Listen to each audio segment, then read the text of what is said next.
Okay, YouTube, in this video what we're going to be focusing on is finding the product of two complex numbers, but most specifically not just the product of any two complex numbers, but complex numbers when they're written in polar form. So when we want to, excuse me, find the product of complex numbers in polar form, basically what we can look at here is we can do this pretty easily when they are written in polar form. So our method most of the time is going to be to take our complex numbers, if they're in rectangular form, and convert them into our RCIS theta form in order to work with them. And let's look at why we would want to do this in the first place. So you'll see here, this table basically gives the rules for finding the product of two complex numbers in polar form. So let's say we have two numbers here. We're going to refer to these numbers as Z1 and Z2. And we want to multiply these numbers together. We would say that if Z1 is equal to modulus 1, or R1, times cosine theta 1 plus I sine theta 1. So our argument is theta 1 here. And then with Z2 we have a modulus 2 and an argument 2. That is to say, if we were to multiply these together, then the product of Z1 and Z2 would really just be Z1 times Z2. And the neat thing about it is we could write this here. We basically just 1 multiply the modulus values. So you can see that with both of our numbers here, we had a modulus of R1 here and an R2 here. When we multiply these two numbers together, we get R1 times R2 in front. And then the second thing we're going to do here, and I want you to notice this, is that we still get cosine I sine theta, cosine of an argument plus I sine of that very same argument. But you'll notice what we did here, we added the arguments. So we multiplied the modulus values, and then we add the arguments. So we're going to add together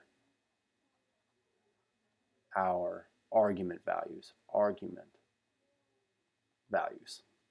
And so with respect to our numbers here, what I do want to do is actually take what is written here and rewrite it. But basically the way I want to rewrite it is this. If we had R1 cosine I sine theta 1, excuse me, and that is the same number that we have up here but abbreviated, and we say Z2 is R2 cosine I sine of theta 2, then really what we're going to get here is this. Z1 times Z2 is equal to R1 CIS theta 1 times R2 CIS theta 2. And really what we're going to do is, again, like we've listed up here, we're going to say that we get R1 times R2, and then we get CIS theta 1 plus theta 2. And so that makes our job really easy, saying that, well, then to multiply two complex numbers in polar form, you just multiply their modulus values and add together their argument values, and we're done.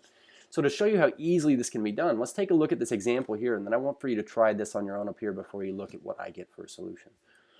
So looking down here, we say find the product of the complex numbers, and notice that it says we're going to leave our answer in RCIS theta form, or in polar form.